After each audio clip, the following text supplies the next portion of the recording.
जय हिंद साथियों, आप सभी का स्वागत करता हूं आप सभी के अपने चैनल टारगेट सिलेक्शन में। साथियों, यूपी पुलिस कांस्टेबल री एग्जाम के लिए आज ऐसे हिंदी के क्वेश्चंस देखेंगे और ऐसे सामान्य ज्ञान के साथियों क्वेश्चंस आज की इस वीडियो में देखने जा रहे हैं, जिन क्वेश्चंस को अगर आप देख लेते हैं तो एग्जाम के लिए तैयारी आपकी बहुत मजबूत हो जाती है।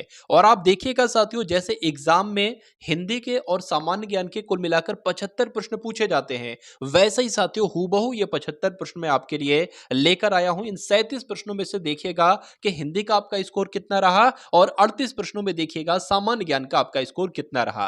तो कुल मिला के अगर बात करें साथियों, क्लास आपकी शुरू हो चुकी है और बहुत तेजी के साथ यहां पर प्रश्न आपकी स्क्रीन पर से गुजरेंगे।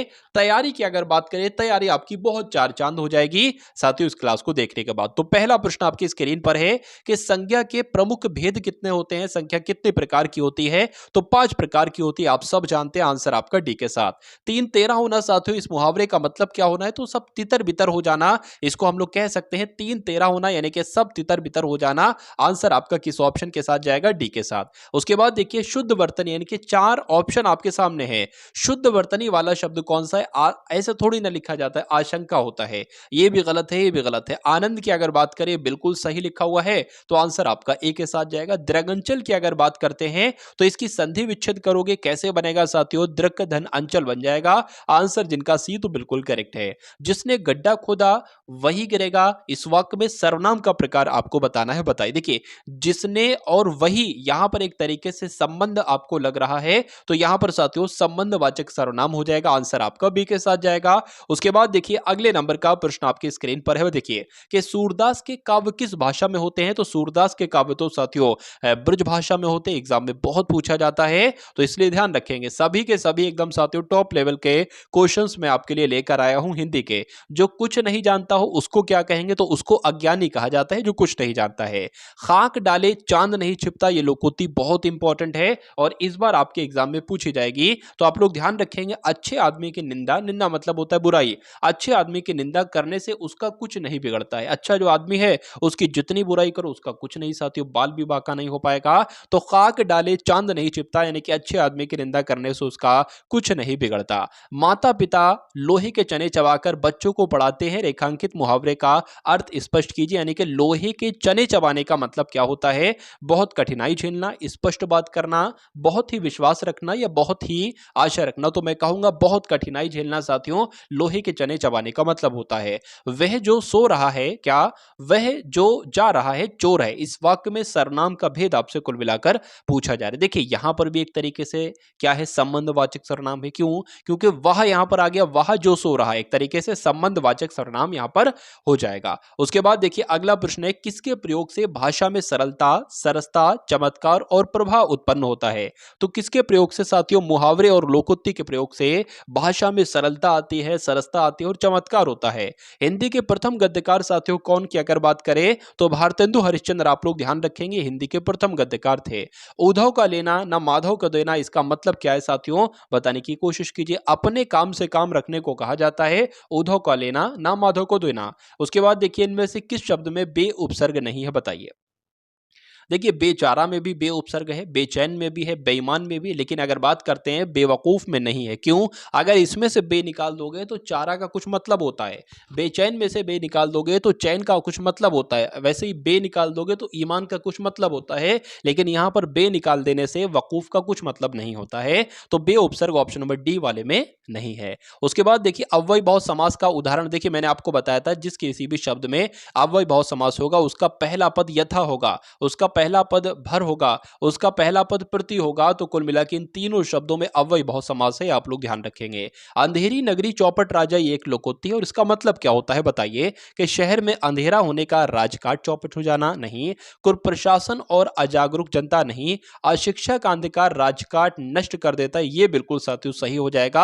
आंसर आपका सी के साथ जाएगा। गरिमा का साथियों विलोम आपसे पूछा जा रहा है, बताइए। साथियों अगर अभी तक आपने वीडियो को लाइक ना किया हो तो वीडियो को लाइक कर दीजिए और और चैनल को साथियों आपने अगर सब्सक्राइब ना किया हो तो चैनल को आप सभी लोग सब्सक्राइब कर दीजिए। और अगर आप इस वीडियो को लाइक कर देते हैं साथियों और शेयर कर देते हैं तो मैं आपके लिए इतनी मेहनत करूंगा कि एग्जाम तो आपका कम से कम क्रैक करवा दूंगा बहुत आसानी से। तो गरिमा की अगर बात करें, गरिमा का लघिमा होता है विलोम। क्या होता है? गरिमा का लघिमा होता है। मृगनयनी में कौन सा समास है साथियों? तो मृगनयनी में अगर बात करें कर्मधारय समास है। कौन सा? कर्मधारय समास है। उसके बाद देखिए समूह के लिए सही पंक्ति को चुनिए, यानी कि समूह की अगर बात करें, समूह को दल कहा जाता है, समूह को झुंड कहा जाता है, समूह को निकास नहीं कहा जाता है, समूह को साथियों निकाय कहा जाता है। दल, झुंड, निकाय ये किसको कहा जा सकता है साथियों? समूह के एक तरीके से पर्यायवाची हैं। उसके बाद देखिए जिन अवयव से हर्ष, शोक, घृणा ये सब भाव व्यंजित होते हैं और जिनका संबंध वाक्य के किसी पद से नहीं होता है उनको क्या कहा जाता है साथियों? तो उनको विस्मयादि बोधक अव्यय एक तरीके से कहा जाता है। तो आंसर जिनका डी तो बिल्कुल करेक्ट है। उसके बाद देखिए एक वाक्य अशुद्ध है, उस अशुद्ध वाक्य का आपको चयन करना है। मैं आपके दर्शन करने आया हूं, ठीक है, वह अपनी बात के स्पष्टीकरण के लिए तैयार है। इसमें से एक वाक्य अशुद्ध है, अशुद्ध वाक्य आपको बताना है। देखिए अध्यापक ने छात्र से प्रश्न किया तब यह काम जरूर होगा, तो ये भी सही है, ये भी सही, ये भी सही है। मैं आपके दर्शन करने आया हूं, ये आपको कैसा लग रहा है?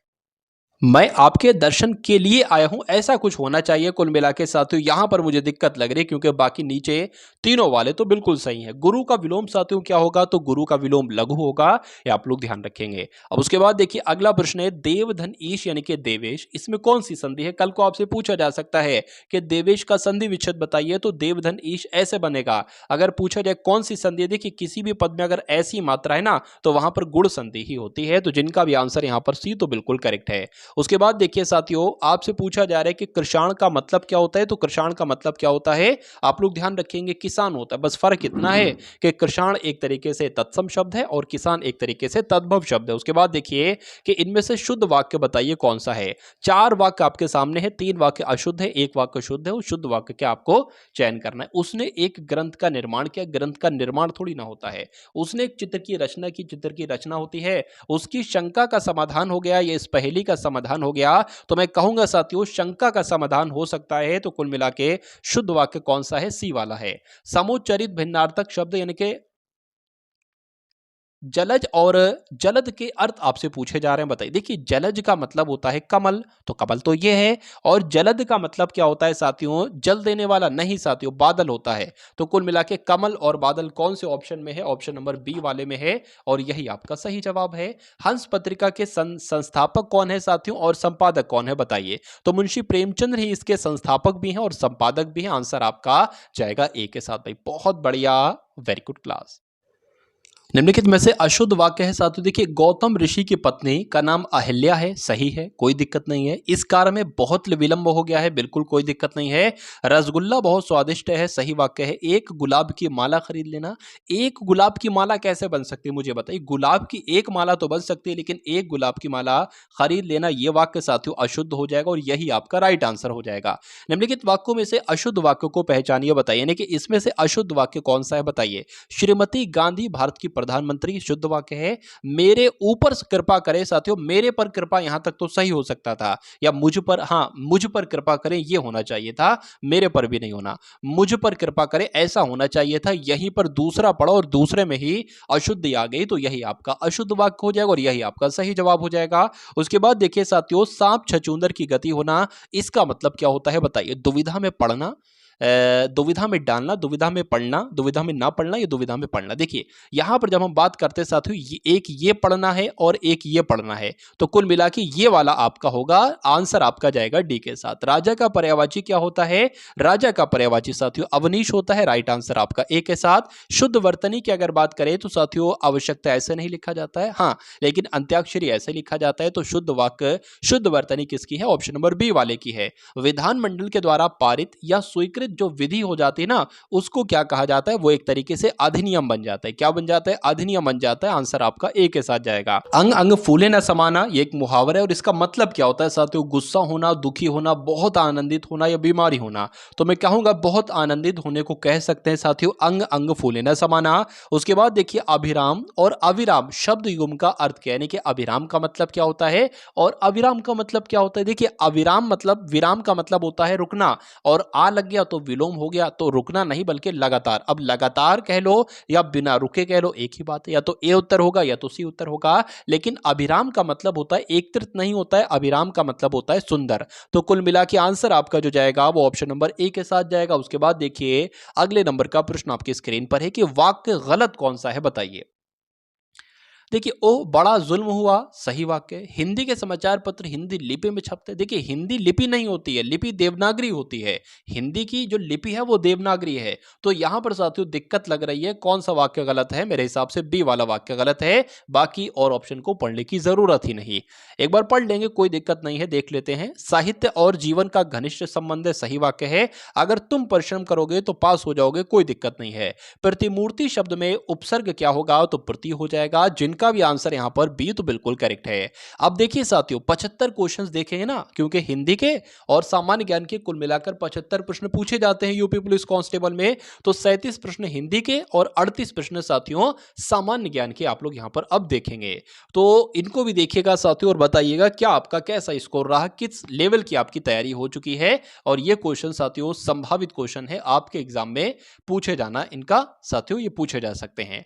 गदर पार्टी की स्थापना किसने की थी साथियों? तो लाला हरदयाल ने। बहुत तेजी के साथ निम्नलिखित में से कौन सा सुमेलित नहीं है? सुमेलित साथियों अगर बात करें ना, तो देखिए अल्बानिया की राजधानी जो है वो क्या है? तिराना है, ठीक है ना। उसके अलावा अंगोला की राजधानी क्या है? लुआंडा है। बहामा की राजधानी कैनबरा नहीं, क्योंकि कैनबरा की अगर बात करें ऑस्ट्रेलिया की राजधानी है। और बारबाडोस की राजधानी ब्रिजडाउन है। तो कुल मिला के साथियों अगर बात करें ना, तो कुल मिला के आंसर आपका जाएगा सी के साथ, क्योंकि ये सुमेलित नहीं है। विश्व उपभोक्ता अधिकार दिवस कब मनाया जाता है? 15 मार्च को। राज्यसभा की सदस्यता ग्रहण करने के लिए न्यूनतम आयु कितनी चाहिए होती है साथियों? 30 वर्ष, आंसर आपका सी के साथ। भारत में हीरे का सर्वाधिक उत्पादन कहां किया जाता है साथियों? तो कहां किया जाता है? मध्य प्रदेश में, आंसर आपका बी के साथ। मुंशी प्रेमचंद्र जी का जन्म कहां पर हुआ था? तो वाराणसी में ही मुंशी प्रेमचंद्र जी का जन्म हुआ था। भारत का राष्ट्रीय बजट साथियों कब पेश किया जाता है? तो फरवरी महीने में। उत्तर प्रदेश की अगर बात करें, उत्तर प्रदेश में सैयद सालार मेला कहां लगता है साथियों? तो बहराइच में लगता है, आंसर आपका जाएगा सी के साथ। उसके बाद देखिए महात्मा गांधी के द्वारा आयोजित भारत में पहला आंदोलन जो था उसका नाम साथियों क्या था? तो चंपारण आंदोलन उसका नाम था, आंसर आपका ऑप्शन नंबर ए के साथ। कथकली कौन से प्रदेश का नृत्य है? तो ये तो केरल में किया जाता है। उसके बाद देखिए विटामिन डी की कमी से कौन सा रोग होता है? तो विटामिन डी की कमी से साथियों एनीमिया नामक रोग होता है। 2000 के नोट के पीछे किस चीज का चित्र दर्शाया गया है? तो साथियों मंगलयान का चित्र दर्शाया गया है। रक्त का पीएच मान कितना होता है साथियों? तो रक्त का पीएच मान 7.4 होता है, ये आप लोग ध्यान रखेंगे। उत्तर प्रदेश के किस नगर को पीतल नगरी कहा जाता है? तो मुरादाबाद को साथियों पीतल नगरी के रूप में जाना जाता है। आंसर आपका जो जाएगा वो ऑप्शन नंबर डी के साथ जाएगा। उसके बाद देखिए भारत का सबसे ऊंचा बांध साथियों कौन सा है? तो भारत का सबसे ऊंचा बांध टिहरी बांध है, ये भी आप लोग ध्यान रखेंगे। अकबर ने मुगल साम्राज्य की गद्दी कब संभाली? तो 1556 में संभाली, आंसर आपका ए के साथ जाएगा। देखिए इतनी ही तेजी के साथ आपको एग्जाम में आंसर लगाना होंगे, क्योंकि समय बहुत कम होता है। मैं नहीं चाहता कि हिंदी और जीके में आप अपना समय गवा दो और मैथ रीजनिंग के क्वेश्चंस को छोड़कर चले आओ।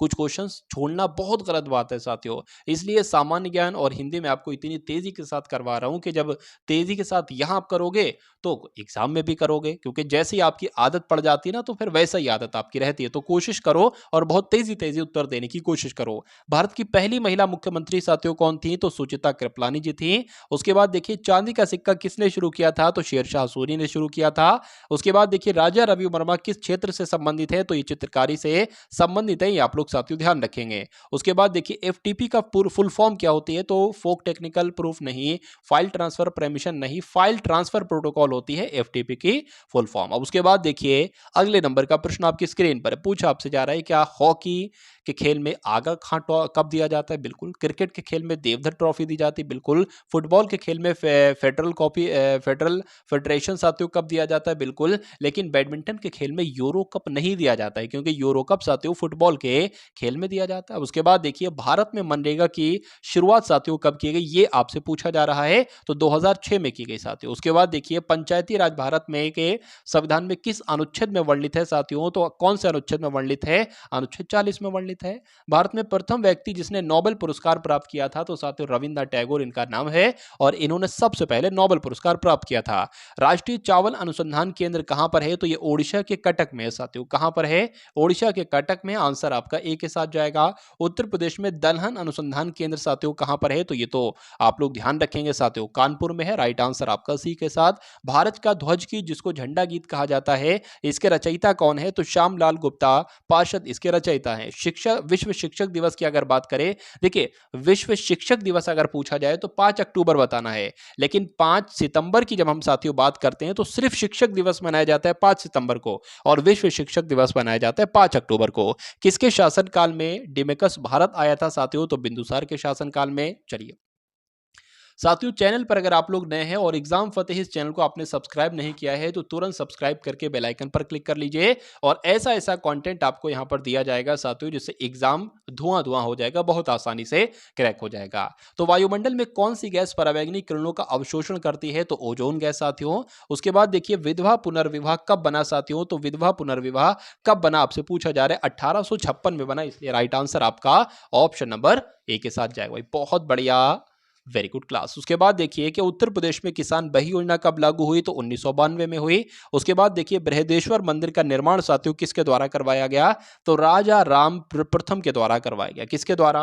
राजा राम प्रथम के द्वारा ही बृहदेश्वर के मंदिर का निर्माण करवाया गया। भारतीय संविधान संशोधन के प्रस्ताव किस देश के संविधान से लिया गया है? तो दक्षिण अफ्रीका के संविधान से लिया गया है।